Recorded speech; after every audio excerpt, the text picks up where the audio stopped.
디지털 시대의 성인 복자 카를로 아쿠티스의 이야기 사랑하는 형제자매 여러분, 주님의 평화가 여러분과 함께하기를 빕니다. 오늘 우리가 함께 나눌 이 이야기가 여러분의 마음에 깊은 울림과 은총을 가져다 주기를 기도합니다. 만약 이 이야기를 통해 주님의 사랑을 느끼신다면 좋아요와 구독으로 이 복된 소식을 더 많은 이들과 함께 나누어 주십시오.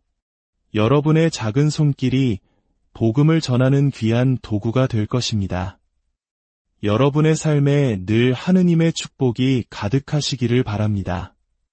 지금 우리가 살아가는 시대는 스마트폰의 불빛이 잠시도 꺼지지 않고 소셜미디어의 알림이 쉴 새 없이 울리는 세상입니다. 수많은 정보와 자극 속에서 우리의 영혼은 쉽게 지치고 방향을 잃곤 합니다. 이러한 혼돈의 시대에 특히 최신 기술에 가장 익숙한 10대 소년의 모습으로 우리 곁에 다가온 성인이 있습니다. 청바지와 운동화를 즐겨 신었던 평범한 소년, 하지만 그 영혼은 누구보다 깊이 하느님과 연결되어 있었던 아이. 오늘 우리는 하느님의 인플루언서라 불리는 복자 카를로 아쿠티스의 삶 속으로 함께 걸어가 보고자 합니다. 이야기는 1991년 5월 3일 영국 런던에서 시작됩니다. 이탈리아인 부모님 안드레아와 안토니아 사이에서 한 아이가 태어납니다. 그의 이름은 카를로 아쿠티스. 부모님의 직장 때문에 잠시 런던에 머물렀지만 가족은 곧 그들의 고향인 이탈리아 밀라노로 돌아왔고 바로 그곳에서 카를로의 짧지만 빛나는 삶의 모든 순간들이 펼쳐지게 됩니다. 아주 어릴 적부터 카를로에게는 무언가 특별한 점이 있었습니다. 다른 아이들이 장난감이나 만화 영화에 푹 빠져 있을 때 이 어린 소녀는 하느님과 관련된 것들에 유별난 호기심과 끌림을 보였습니다. 그의 어머니 안토니아는 카를로가 불과 3살이었을 때부터 이미 깊은 영적 감수성을 드러냈다고 회상합니다.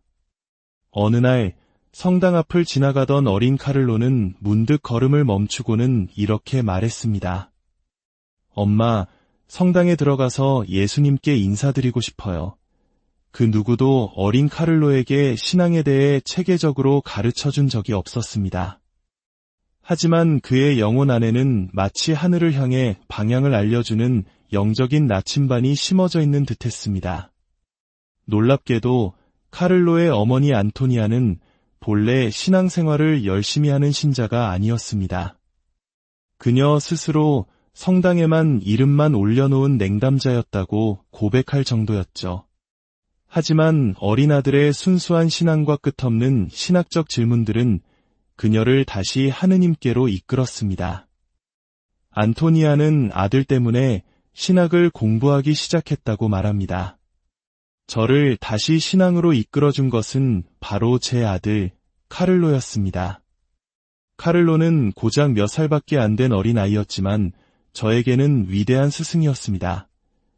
나이를 뛰어넘는 성숙함과 온유함으로 카를로는 마치 이 세상에 존재하는 궁극적인 의미, 즉 하느님과의 합의를 이미 깨달은 영혼처럼 보였습니다. 그리고 7살이 되던 해 카를로는 부모의 강요가 아닌 자기 안에서 불타오르는 뜨거운 열망으로 처형 성체를 했습니다. 그는 종종 이렇게 말하곤 했습니다. 성체는 저를 천국으로 이끄는 고속도로입니다. 그날 이후 카를로는 단 하루도 거르지 않고 매일 미사에 참여했습니다. 거룩한 성체성사에 참여하는 것이 그의 하루 중 가장 중요한 순간이었습니다. 그의 일기장에는 이런 다짐이 적혀 있었습니다. 언제나 예수님과 하나 되어 있기. 이것이 나의 인생 계획이다. 카를로의 신심은 단순히 성당 안에만 머무르지 않았습니다. 그의 믿음은 삶 속에서 구체적인 행동으로 드러났습니다. 그는 성체를 통해 예수님께서 자신의 마음 안에 사신다면 자신의 모든 행동 또한 그분을 닮아야 한다고 굳게 믿었습니다. 그래서 그는 소외된 이들을 따뜻하게 맞이했고 학교에서 왕따를 당하는 친구들을 보호해 주었습니다. 밀라노 거리의 노숙인들에게 자신의 용돈으로 산간식을 나누어 주었고 자신이 아끼던 장난감들을 가난한 아이들에게 기꺼이 선물했습니다. 그는 이런 말을 남겼습니다. 모든 사람은 저마다의 고유한 원본으로 태어난다. 하지만 안타깝게도 많은 이들이 복사본으로 죽어간다. 하지만 카를로의 가장 놀라운 면모는 지금부터입니다. 컴퓨터와 최신 기술에 대한 열정이 남달랐던 카를로는 독학으로 프로그래밍과 그래픽 디자인을 마스터했습니다. 불과 11살의 나이에 웬만한 성인들도 복잡하다고 여기는 컴퓨터 언어를 자유자재로 다루었습니다. 그러나 그는 이 놀라운 재능을 자신을 드러내거나 헛된 오락을 위해 사용하지 않았습니다. 대신 그는 자신의 재능을 온전히 하느님께 봉헌하기로 결심합니다. 그는 가톨릭 교회가 공식적으로 인정한 전 세계의 모든 성체 기적을 기록하고 정리하는 웹사이트를 만들기로 합니다. 마치 현대의 디지털 사도처럼 카를로는 가상 공간을 여행하며 전 세계에 흩어져 있는 성체 기적에 관한 자료, 이미지, 이야기, 그리고 과학적 증거와 역사 기록들을 수집하고 체계적으로 정리했습니다. 그는 믿음이 아무리 아름다운 것이라 할지라도 때로는 눈에 보이는 표징과 증거를 통해 더욱 굳건해질 수 있다는 사실을 깊이 이해하고 있었습니다. 그는 자신의 웹사이트를 통해 예수님께서 실제로 축성된 성체 안에 현존하신다는 진리를 세상 모든 사람들에게 보여주고 싶어 했습니다. 그는 이렇게 적었습니다. 우리가 성체를 더 자주 모실수록 우리는 더욱 예수님을 닮아가게 됩니다. 그리하여 이 지상에서도 천국의 기쁨을 미리 맛볼 수 있게 될 것입니다. 그의 영적 성숙함은 사제들조차 놀라게 할 정도였습니다. 그는 매일 묵주기도를 바쳤고 정기적으로 고해성사를 보았으며 성체 조배에 깊이 침잠했습니다. 디지털 세상에 푹 빠져 사는 듯 보였지만 그의 영혼은 영원이라는 다에 단단히 매여 있었습니다. 그는 평범한 10대 소년처럼 티셔츠에 청바지를 입고 백팩을 메고 다녔지만 그의 영혼은 믿음의 갑옷과 구원의 투구, 그리고 성령의 칼로 무장하고 있었습니다. 그가 특별히 존경했던 성인들 중에는 아시시의 성 프란치스코와 돈 보스코 성인의 젊은 제자였던 성 도미니코 사비오가 있었습니다. 그들의 삶에서 영감을 받은 카를로는 소박하고 기쁨이 넘치며 누구나 다가갈 수 있는 거룩함을 살기로 결심했습니다. 그는 현대사회의 수많은 유혹과 방해물들, 예를 들어 비디오 게임, 세속적인 학교 문화, 소셜미디어의 홍수 속에서도 얼마든지 하느님의 사람이 될 수 있다는 것을 증명하고 싶었습니다. 젊음을 포기하지 않으면서도 성인이 될 수 있다는 것을 온몸으로 보여주고자 했습니다. 슬픔이란 자기 자신에게만 시선을 고정하는 것이다. 행복이란 하느님께로 시선을 돌리는 것이다. 카를로가 남긴 말입니다. 그는 세상의 고통을 외면하는 소년이 아니었습니다. 그는 세상의 무게를 이해했지만 그 짐을 가볍게 짊어질 줄 알았습니다. 시간이 흘러 그의 웹사이트는 여러 언어로 번역되었고 전 세계의 수많은 본당과 학교, 교구에서 교육자료로 활용되기 시작했습니다. 그는 자신의 작은 노력이 이토록 큰 반향을 일으킬 것이라고는 상상조차 하지 못했습니다. 그에게 있어 이 모든 것은 단지 진리를 위한 봉사일 뿐이었습니다. 그의 삶은 명성이나 인정을 구하지 않고 오직 그리스도를 가리키는 손가락이 되고자 했던 한 젊은 영혼의 조용하지만 강력한 응답이었습니다. 하지만 하늘은 그의 짧은 생애에 더욱 신비롭고 위대한 계획을 가지고 있었습니다. 2006년 10월 이탈리아의 가을이 밀라노의 거리를 황금빛으로 물들이고 있었습니다. 당시만 15세였던 카를로는 이전과 다른 극심한 피로감을 느끼기 시작했습니다.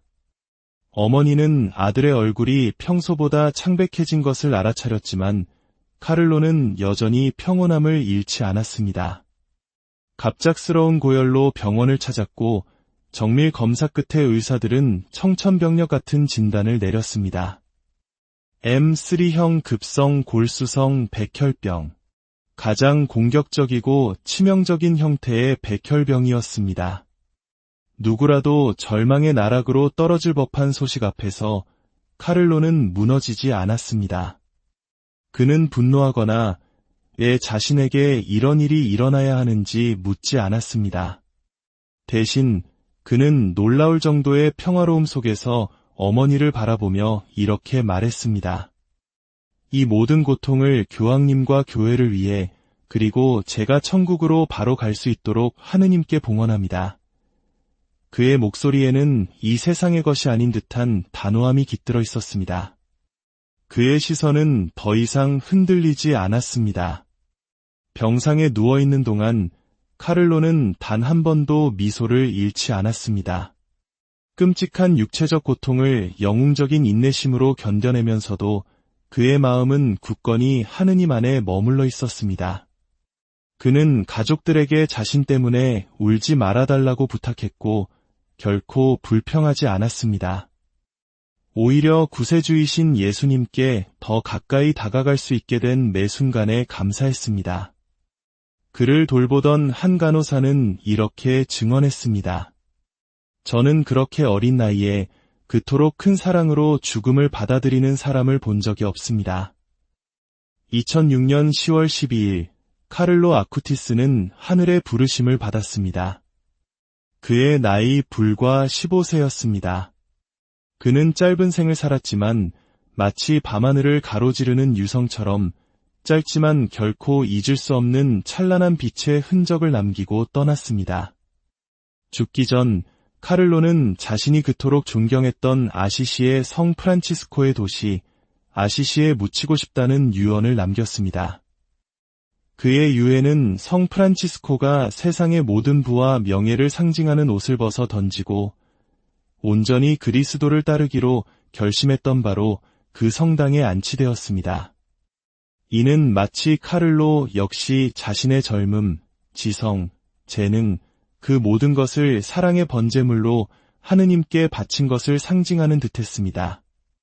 시간이 흐르면서 그의 성덕에 대한 이야기는 입소문을 타고 전 세계로 퍼져나갔습니다.